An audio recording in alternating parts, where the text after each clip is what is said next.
few words about Andrew Breirbart. I've known Andrew Breirbart since the 1990s when he was working with Matt Drudge to help produce that page, the Drudge Report, each and every day. Grew up West Los Angeles, surrounded by liberals. Father-in-law Orson Bean, the comedian.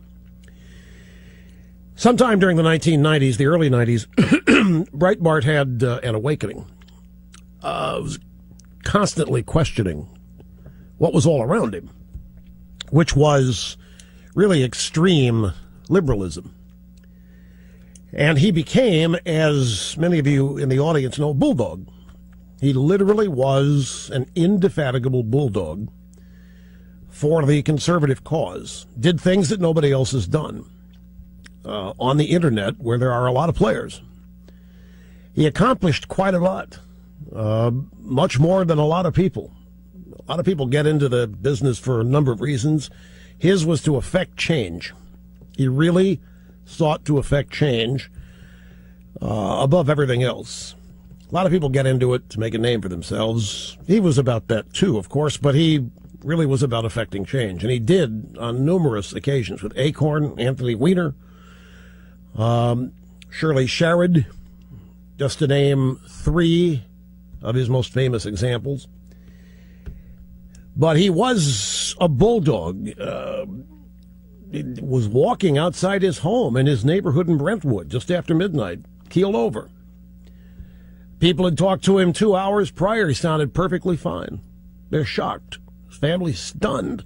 I mean, there were some reports of health problems, but there was no indication of this. So everybody's in a state of shock today, trying to make sense of it. And when something like this happens to somebody a lot of people know at a very young age, you could say he died too young by half. He's 43, life expectancy in the early 80s. You're reminded, once again, it's become a cliche, but it's worth mentioning. You only get one life. And most people don't get as much out of it as they could. It's human nature. And one of the reasons that most people don't get the most out of their lives that they can is they can't stop thinking about themselves. And the more you think about yourself, the more depressed you're going to get. Human nature. The more you think about yourself, the less you are aware of things going on outside your sphere. It's hard not to do that. And Breitbart did that. Breitbart was outside himself in all of his quests. When I say indefatigable, I've never heard of him sleeping. I know he did, but he was constantly on the go. He was also a grateful guy and very thoughtful. He was guest at our wedding in 2010, and about 2 months prior, he sent Cookie a note, wanted to know if she knew who one of my most inspirational figures was. She told him. He presented us with a classic painting of Ronald Reagan. And every year since, every birthday, 3 birthdays, he has sent me a giant painting, a different rendering of the American flag. It's a very, very sad thing to see this happen.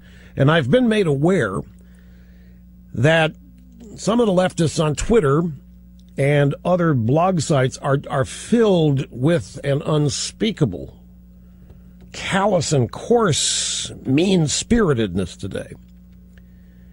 And when I heard about it, I went to some of these sites and I read some of the tweets, some of them from well-known left-wing journalists at Slate.com. You would not believe them, and I'm struck. What is there to compromise with these people? Where is the area for compromise with these people? I mean, it is really vicious stuff, which in the end he would have loved and was a testament to his effectiveness, and effective he was. Even today, the AP, in their story/obit of Andrew Breirbart, misrepresents him, even in death. And maybe fittingly, given his quest in life, this AP article is a textbook example of the kind of outrageous mendacity in the news media today that he fought against. Even in death, the AP cannot refrain from lying about him and misrepresenting him.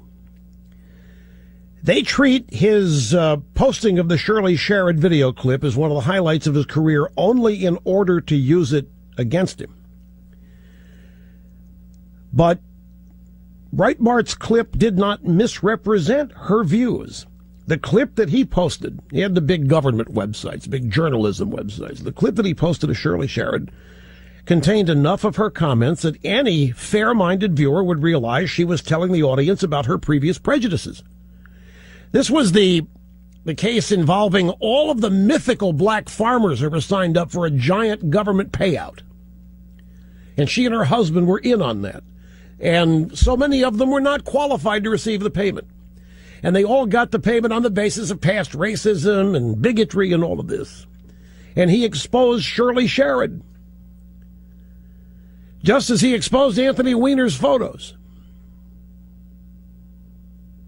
Or Anthony's Weiner photos. He exposed them. Where's Weiner today? He's walking the baby to the dry cleaners in Queens.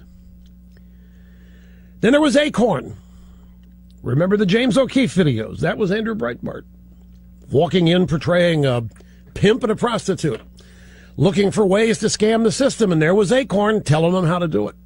All caught on tape. It caused Acorn to theoretically shut down and change their name and come back to life as a bunch of separate organizations.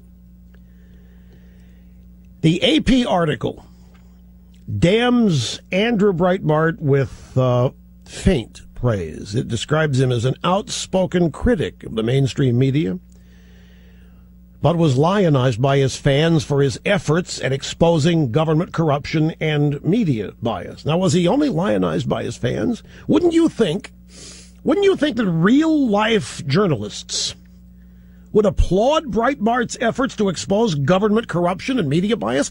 I mean, what does the media claim to exist to do? To hold the powerful accountable. Speak truth to power, is that the phrase? Well, the mainstream media has become part of the power when that power is held by the Democrat Party. The mainstream media covers up the corruption. He was exposing it. He did more and greater work than Woodward and Bernstein. He should have been one of their heroes.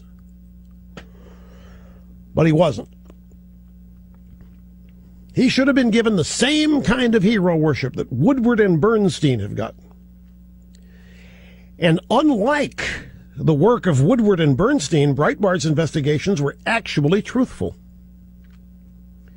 Now, at the bottom of the article, the AP notes that, quote, Breitbart's websites also featured a 2009 hidden camera sting video that brought embarrassment to the community group Acorn. The videos show Acorn staffers offering advice on taxes and other issues to actors posing as a prostitute and a pimp, close quote, which is another blatant misrepresentation. We all know that those Acorn staffers were doing more than offering advice on taxes and other issues. Why else would they have been fired? They were all fired in humiliating disgrace. Why did Acorn lose its funding? Why was it disbanded and then rebranded and put back together? Because of Andrew Breitbart. All in all, this AP article it just goes to show that the country desperately needs another 1,000 more Andrew Breitbarts, if you ask me.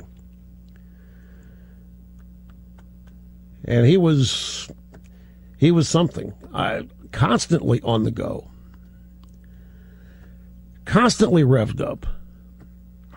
He was at Tea Party events. He went to CPAC. He even would occasionally go to breakfast meetings of various Republican members of Congress, sit with them and discuss strategy, the way to effectively advance ideas and be victorious. Excuse me. So, all of us are unique. It's true to say that there'll never be another Andrew Breirbart. There'll never be another anybody because we're all unique. I hope that the people who worked with him can maintain the tradition, the energy, and the effectiveness that his websites all were in his passing. I know they're going to try, and I know they'll do it a sense of honor, duty, and devotion to Breitbart, as well as the fact they love it too. It's just really a sad thing, and everybody is totally taken by surprise. As I say, he was on the phone with people 2 hours before he died. Nobody knew that anything was wrong. Now, he'd had some health problems. There were people who knew that, but there was no terminal diagnosis involved here. There was no ongoing illness that people were aware of. There were some health problems, but nothing that indicated anything like this, except maybe to very close to him people. Who knows? But at 10 o'clock last night, people talking to him on the phone, and 2 hours later, he keels over on the sidewalk outside in his neighborhood in Brentwood. He'll be missed by a lot of people. I will say one thing that happened. The Pigford thing, that was the Shirley Sherrod case. That was over the USDA.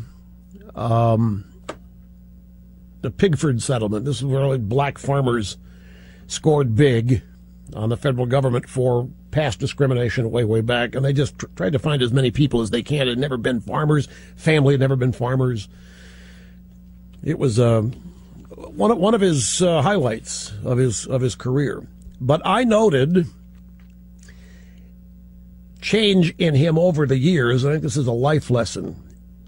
Over the years, it seemed to lose the whole thing that he was involved with, seemed to lose some of the fun factor as the intensity and the seriousness of it picked up. And this loops back to the notion that we all only have one life. I hope that didn't have anything to do with it. I mean, he was profoundly intense, and at times he'd get very mad, very angry, as we all do, frustrated. Everybody wants to matter. Everybody wants to be effective. He was far more effective than he probably ever dreamed, but probably wanted to be even more so. So let's hope that the people that are around him, that were inspired by him, can keep his work going as though he were still there, because that work is crucially important to a lot of people on the conservative side. As I say, remember now, he grew up in West L.A. He grew up surrounded by liberals. And it was, he told me, we interviewed him here for his book. We interviewed him for the Limbaugh letter, and he described the process that he took, or that occurred to him, as he began to question some of this stuff that had just been inculcated, drilled into him from the time he was born. And he began to question it. A lot of it didn't make sense. And then one day, big burst of reality hit, and his life changed forever. Andrew Breirbart was 43 years old, and he's going to be missed by everybody who knows